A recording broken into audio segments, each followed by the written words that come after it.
IT의 신! 아신 여러분 안녕하십니까? 요즘에 보면 후공정 산업에 대해서 관심이 굉장히 많은 것 같아요. 어드밴스드 패키징, 특히 제가 이야기한 대로 가고 있죠. 요즘에 제가 이야기한 대로 너무 잘 가서 오히려 좀 걱정이 됩니다. 이래도 되나? 저도 뭐 알고 이야기한 건 아니지만 어쨌든 후공정 산업에 대한 관심이 굉장히 높아요. 최근에 삼성전자가 후공정 라인이 있는 데가 어디입니까? 온양 캠퍼스죠. 네, 온양 캠퍼스. 원래 여기는 삼성의 여기서 일하시는 분들한테 너무 죄송한데 이게 삼성의 유배지라고 옛날에 이게 후공정이니까 사실 그만큼 후공정에 대해서 관심이 없었단 말이에요. 그래서 최근에 나온 이야기가 뭡니까? 여기에 있는 설비들을 하나 마이크론에 설비를 이제 이전한다라는 거죠. 이전하고 그러면 여기 비어 있겠죠. 여기서 이제 비어 있으면 어떻게 하겠습니까? 여기에 어드밴스드 패키징을 여기 어드밴스드 패키징 라인을 깔겠다라는 거죠. 그래서 지금 후공정 쪽이 좀 핫해지는 것 같고요. 사실 저는 여기 원래 SFI 반도체가 혹시나 설비를 받아가지 않을까라고 생각을 했는데 결국 낙점된 거는 하나 마이크론이었습니다. 그래서 최근에 좀 핫하죠. 국내 오사시라고 하면 국내 오사 중에서 제일 그래도 주목할 만한 회사 두 개라고 저는 생각해요. 그래서 테스트 전문 하우스. 테스트 전문 하우스는 국내 두 개가 있죠. 두산 테스나 그리고 네페스아크. 이거는 이제 주로 웨이퍼 테스트 쪽이죠. 테스트도 웨이퍼 테스트가 있고 패키지 테스트가 있죠. 웨이퍼 테스트 쪽이 좀 더 부가가치가 높고 그런 걸로 이제 파악되고 있고 저는 이제 일단 두산 테스다가 숫자로는 확실하게 이제 실력을 입증했기 때문에 두산 테스다를 계속해서 주목해서 봐야 된다라는 입장입니다. 자, 그러면 두산 테스나, 네, 원래 테스나였는데 두산그룹에 인수가 됐죠. 네, 그럼 두산 테스나에 대해서 한번 알아보겠습니다. 두산 테스나, 테스트 전문으로 하는 회사죠. 일단은 AP 쪽이 있고요. AP 쪽인데 이제 시스템 온 칩이라고 하죠. 그리고 이제 CMOS 이미지 센서, 그리고 기타. 이렇게 보시면 되고요. 그리고 패키지 테스트도 일부 합니다. 네, 패키지 테스트. 주로 이제 이 회사는 웨이퍼 테스트 쪽을 주로 한다고 보시면 되죠. EDS라고 하죠. EDS 테스트를 하는 회사라고 보시면 되고요. AP 쪽이 작년 기준으로 한 38% 정도 되고 CIS가 한 41% 정도 되고요. 그리고 패키지 테스트가 한 7% 정도 되고 기타가 한 14%. 여기는 카드에 쓰이는 심카드 이런 것들 테스트도 있고요. 여러 가지들이 있는데 일단은 제일 중요한 게 지금은 요 CIS 쪽이라고 생각하시면 됩니다. 원래는 AP 쪽이 굉장히 기대감이 높았었죠. 왜? 여기 이제 엑시노스 쪽을 물량을 많이 받는데 엑시노스가 아시겠지만 2300이 안 나왔죠. 2200이 망했잖아요. 2100, 2200이 망했죠. 갤럭시 S21, 22에 GOS 사태 굳이 이야기 안 해도 기억나시는지 모르겠어요. 네. 요게 망해가지고 갤럭시 S23에는 퀄컴 스냅드래곤이 다 들어갔어요. 그래서 이제 엑시노스로 재미를 못 본 거죠. 그럼에도 불구하고 갤럭시 S23 울트라의 수혜를 받습니다. 왜? 여기에 2억 화소 카메라가 들어가잖아요. 2억 화소 CIS는 딱 봐도 테스트하기 힘들 것 같지 않아요? 요게 검사 시간이 40% 올라갑니다. 그러니까 자 이런 테스트 하우스들은요 시간당 비용을 받아요. 노래방처럼. 네. 시간당 비용을 받기 때문에 이렇게 테스트 시간이 늘어나니까 이제 수혜를 보게 된 거죠. 그래서 작년 4분기 실적이 꽤 잘 나왔던 이유가 여기 있다고 보시면 됩니다. 실적 한번 보겠습니다. 작년 실적은요 생각보다 괜찮았어요. 2776억 매출에 영업이익은 672억. 현재 시총은 5,900억. 이익률이 그래도 꽤 짱짱한 편이죠. 네, 꽤 짱짱한 편이고 23년 전망치는 매출이 올해 한 3,200억 그리고 영업이익은 한 700억 정도로 네, 겸손하게 보고 있습니다. 업황이 지금 뭐 그렇게 낙관할 만한 상황 아니기 때문에 그럼에도 불구하고 작년 대비해서 감익되거나 이런 건 아닌 것 같습니다. 그래서 이 회사 좀 주목해서 보시면 좋을 것 같다라는 생각입니다.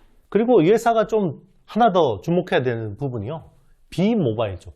특히나 이제 차량용 쪽, 차량용 CIS 쪽이나 AP나 이런 것들이 지금 삼성이 계속해서 수주를 잘 받고 있잖아요. 이런 쪽으로도 또 테스트 물량이 많이 또 늘어나고 있습니다.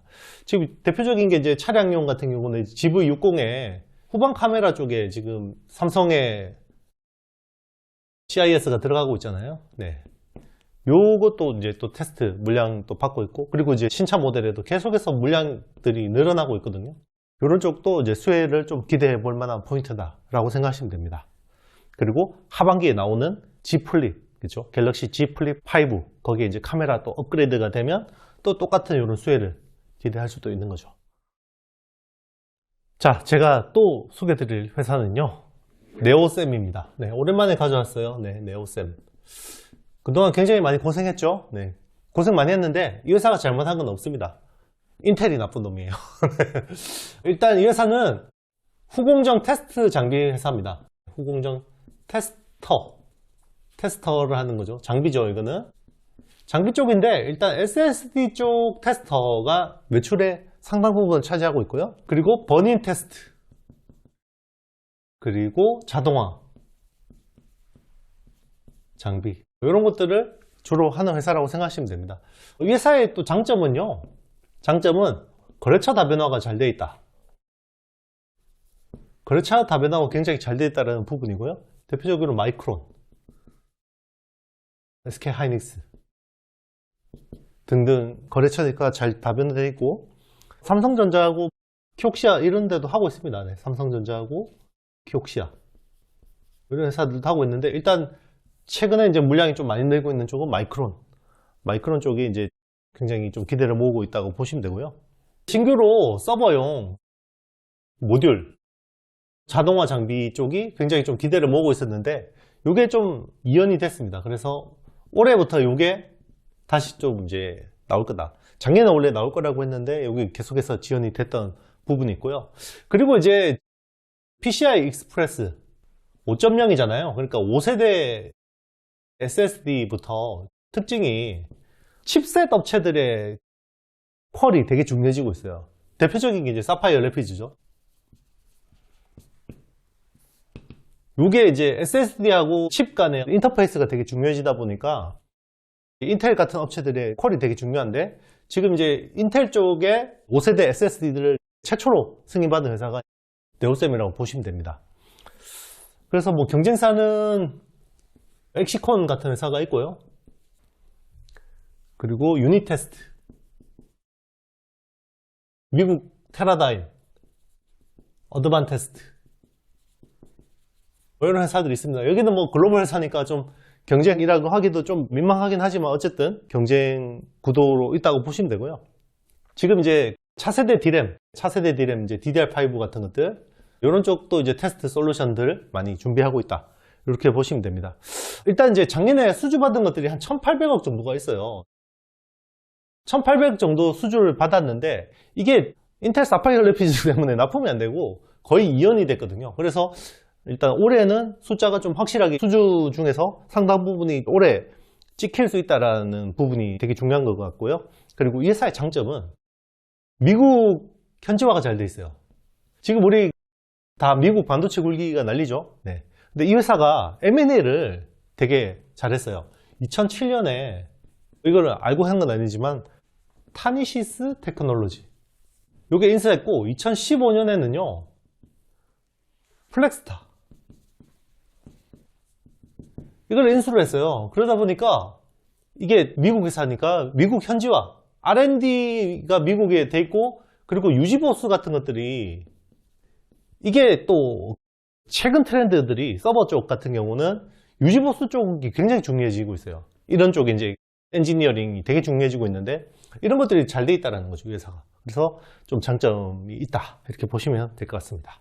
실적 한번 보겠습니다. 작년 실적은요, 매출이 747억, 영업이익은 84억, 현재 시총은 1,300억 정도 하고 있습니다. 올해 23년 전망은요, 매출 1,250억, 그리고 영업이익은 한 200억 정도를 전망하고 있어요. 좀 매출 성장이 이렇게 나올 수 있냐? 라고 이야기할 수 있지만 아까 말씀드렸죠. 제가 1800억 정도 작년에 수주 받아놓은 것들만 해도 요 매출은 찍을 수 있다. 충분히 가능하다고 보고 있고요. 그리고 1분기 실적도 생각보다 꽤 괜찮을 것 같습니다. 이런 부분들 좀 감안해 주시면 좋을 것 같아요. 자, 제가 준비한 영상은 여기까지고요. 열심히 설명 듣느라고 수고하셨습니다. 주말에 푹 쉬시고요. 저한테 좋아요, 구독, 알림, 댓글 많이 남겨주시고 저는 다음 주에 더 좋은 영상으로 찾아뵙도록 하겠습니다. 참고로 예고 하나 드리자면 다음 주부터 IT신 2주년 행사 세미나 신청 받을 계획입니다. 다음 주에 제가 확실하게 좀 정리를 해서 공고를 하도록 하겠습니다. 다음 주에 뵙겠습니다. 안녕.